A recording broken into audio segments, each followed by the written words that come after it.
Let's talk a little bit about how Proposition 19, which went into effect in the beginning of 2021, affects what happens to property when you pass it to your child. It used to be that if you pass your principal residence to your child, they would get your tax basis in it, which means that if you bought your house for $150,000 in 1978 and now it's worth $1 million and you gave it to your child, it would still have a tax basis of $150,000. Which means that the property taxes owed on that property, even though it's now owned by your child, given to them in, say, 2021, has a tax basis of $150,000, and that's the amount the property tax would be based on. Well, Proposition 19 kind of wrecked that for people, and let me explain how.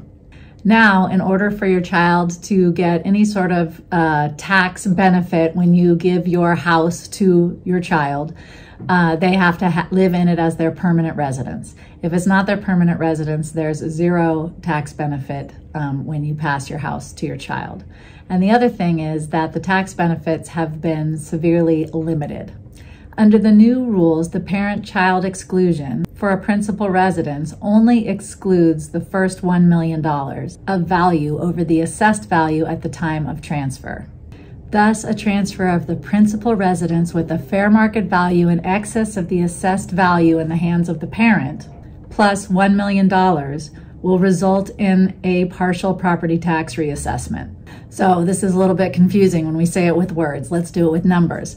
Let's assume that a principal residence was worth $3 million at the time of transfer, and the old taxable value, the assessed value in the parent's hands, was $500,000. So under Proposition 19, the property gets partially reassessed to a new taxable value of $1.5 million. And we get there by saying $3 million full current cash value minus the old taxable value of $500,000 and minus the $1 million additional exclusion. And that gets us to $1.5 million. So under this situation, in the child's hands as a principal residence, this home would have a tax basis of $1.5 million. So after Proposition 19, if you pass your home to your child or if you're receiving a home from your parent, there are still some tax benefits, more so than if you were just giving your house to somebody who wasn't your child or receiving your house from somebody who wasn't your parent, but they're certainly not as great of benefits as we had before February 2021.